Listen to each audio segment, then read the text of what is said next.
Vamos agora para os jacobinos no poder. Lembra que nós estudamos, não é?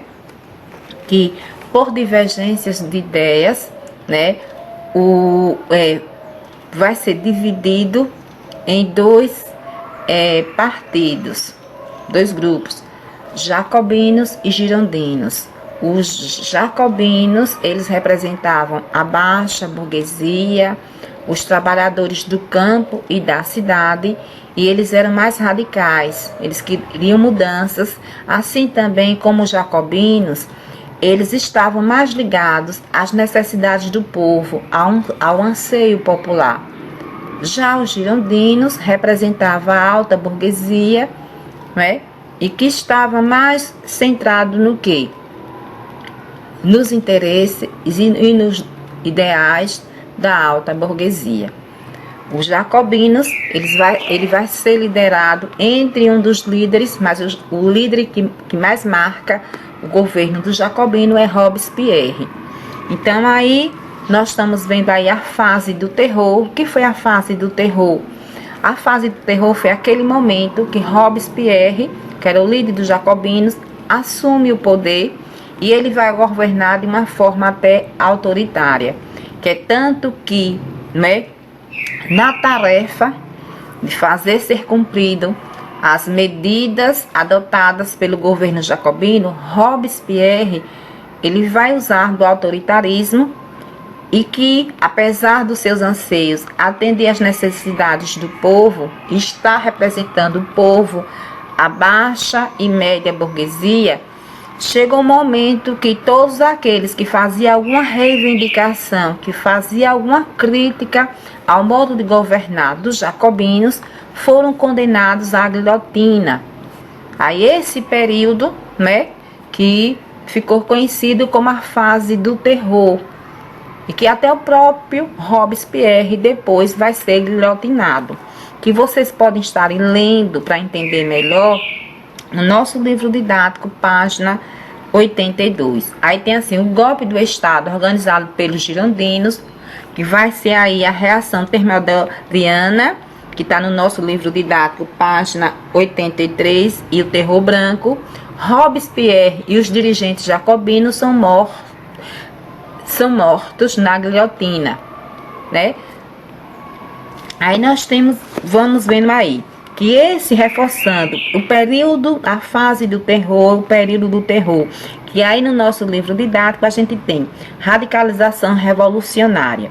Foi nesse contexto que Robespierre, conhecido como um corruptível, porque não se corrompia, assumiu a liderança do Comitê de Salvação Pública em julho de 1793. Em agosto deste mesmo ano, Robespierre decretou a mobilização militar em massa, estimulou a população a pegar em armas mais uma vez, principalmente para garantir, não é, o governo representante do povo, o governo dos jacobinos.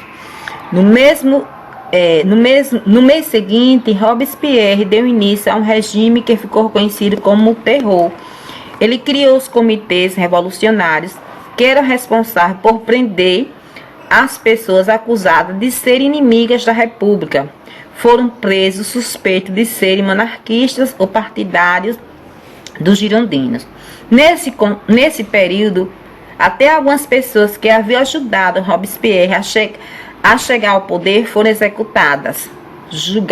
Os julgamentos sumários foram realizados em toda a França. Milhares de pessoas foram executadas na guilhotina. Vamos relembrar o que é a guilhotina. O instrumento utilizado para decapitar, isto é, cortar a cabeça dos condenados à guilhotina, foi aprimorado na época da Revolução Francesa.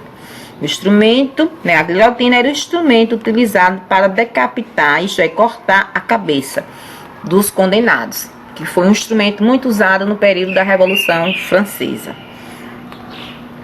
Nós estamos vendo aí, reforçando, em outubro de 1793, Robespierre instaurou o regime que foi conhecido como terror. Milhares de franceses suspeitos de atividades contra a Revolução foram decapitados pela guilhotina. O Grande Terror é o nome de uma fase do terror contra a primavera e o verão de 1794. É o período em que as execuções se multiplicavam e do qual o clima de paranoia em Paris e o resto do país. As execuções chegavam a 800 por mês em Paris. Vocês estão vendo aí Robespierre, a imagem de Robespierre, 1758, o ano do seu nascimento, 1794, o ano da sua morte, que ele foi guilhotinado. Robespierre, um republicano extremista, muito radical, que ficou conhecido pelo seu radicalismo. Foi a figura mais destacada deste período. Foi condenado à morte na guilhotina em 1794, terminando assim o regime do terror. O regime de terror termina com a execução de Robespierre.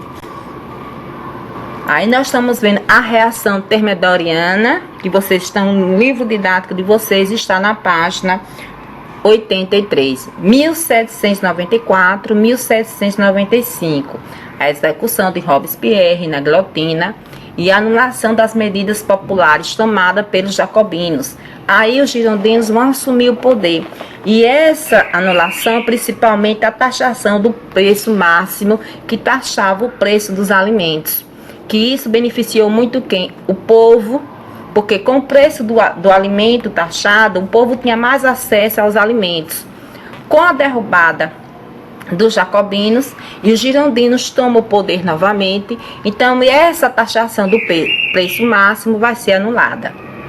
Estabelecimento da liberdade de preço, aí vem promulgação de uma nova Constituição que estabelecia que o poder executivo seria exercido por um diretório, além do retorno do voto cesintário, que vocês vão ver aí na página 83.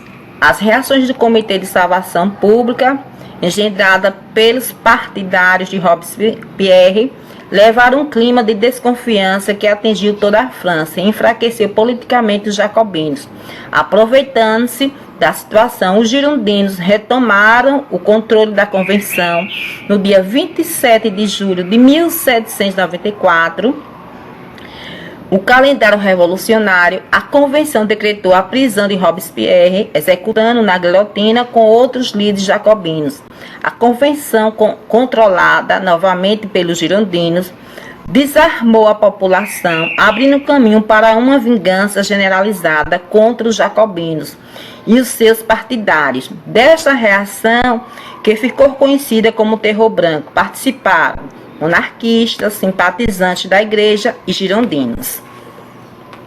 Vocês estão vendo aí o diretório. O que foi o diretório? Que vai ser instaurado aí em 1795 a 1799.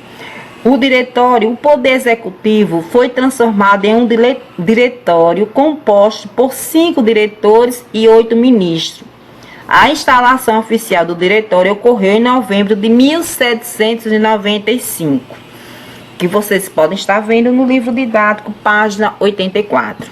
Aí, o grupo dos girondinos era formado e apoiado pela alta burguesia, nós já vimos, que tinha sido a principal beneficiada pelas primeiras leis adotadas no início da Revolução Francesa. Em seu governo, iniciado em julho de 1794, os girondinos anularam a lei que aprovava o voto de todos os homens maiores de 21 anos e revogaram a lei do preço máximo. Essas medidas deixaram os trabalhadores franceses satisfeitos. Eles exigiam que a Constituição de 1793, de inspiração jacobina, fosse validada, pois elas lhe davam o direito ao voto e regulamentavam a economia segundo as necessidades do povo. Os girondinos, no entanto, elaboraram uma nova Constituição promulgada em 1795. De acordo com ela, o poder executivo foi transformado em um diretório, composto por 5 diretores e 8 ministros. A instalação oficial do diretório ocorreu em novembro de 1795 e a Constituição Girondina, a Convenção promulgou uma nova Constituição que tinha como lema liberdade, igualdade e propriedade. Em vez de liberdade, igualdade e fraternidade, lema inicial da Revolução Francesa. Então, aí, marcado pelo retorno da alta burguesia, volta-se o que é a escravidão nas colônias, o voto cesentário, a propriedade privada, que agora as terras tinham dono, a anulação das conquistas populares, como o preço de taxação máximo, que era o preço justamente dos alimentos, para que o povo pudesse se alimentar, a elaboração de uma nova Constituição, o poder executivo do diretório, né, que aí está na comissão constituída por 5 diretores, eleito por 5 anos. O poder legislativo, 2 câmaras, Conselho dos Anciões, dos mais velhos, e o Conselho dos 500, que vocês podem estar lendo melhor no livro didático, página 84. Aí tem as campanhas de conquista. O governo do diretório teve de enfrentar revoltas vindas dos 2 lados, dos jacobinos, que eram apoiados pelos sans-culottes, pelos trabalhadores do campo e da cidade, porque eles não usavam os culottes, eles usavam calças. Lembra que a gente já explicou sobre isso? Eles eram chamados sans-culottes. E dos monarquistas, que perceberam neste momento uma nova chance de restituir o poder, de voltar ao poder da nobreza. O exército francês, graças ao alistamento em massa, que eles alistaram quase todos os homens, promovido anteriormente, já havia vencido as guerras contra os exércitos estrangeiros e passou a combater as revoltas contra o novo governo. Assim reprimiu essas revoltas e saiu fortalecido. Com o fortalecimento do exército francês, os generais foram estimulados a partir em novas guerras de conquista. Eles ampliaram as fronteiras da França, conquistando territórios que faziam parte das atuais Holanda, Suíça e Itália. O general de maior destaque destas invasões foi Napoleão Bonaparte. Ele foi encarregado de comandar o recém-formado exército do Oriente, que partiu para o Egito com o objetivo de criar obstáculos aos negócios britânicos no Mediterrâneo, aos negócios da Inglaterra, porque a França e a Inglaterra eram rivais, que vocês podem estar lendo no nosso livro didático, página 84. Aí nós vamos ver aqui a República Burguesa, uma nova etapa da Revolução. Em 1795 foi aprovada uma nova Constituição, que a gente já falou, que entregou o poder executivo a um diretório. Foi um período de grande instabilidade política e de uma crise econômica em que se destacou o jovem general Napoleão Bonaparte na guerra contra as potências europeias, que vocês estão vendo aí a imagem de Napoleão. Diretório, 5 diretores, representantes da burguesia moderna. Então, aí, diretório e a queda do Império Napoleônico. Aí nós vamos aqui para a nossa atividade, que vocês irão retomar a leitura da página 82 até a página 85, e após a leitura, vocês irão elaborar, vocês irão produzir, vocês irão fazer um esquema resumo. Aí traz a imagem do lema da Revolução Francesa, no início da Revolução: liberdade, igualdade e fraternidade, assim também como o ano que se inicia a Revolução, 1789. Espero que vocês façam a atividade, que vocês vão retomem o livro. O quanto é importante que vocês façam a atividade, que vocês retomem o livro, façam as leituras, para que cada vez mais vocês possam aprender, vocês possam entender o nosso assunto.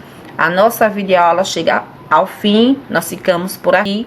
Até o nosso próximo encontro, até a nossa próxima videoaula. Fiquem todos bem, fiquem todos com Deus. Tchau, alunos.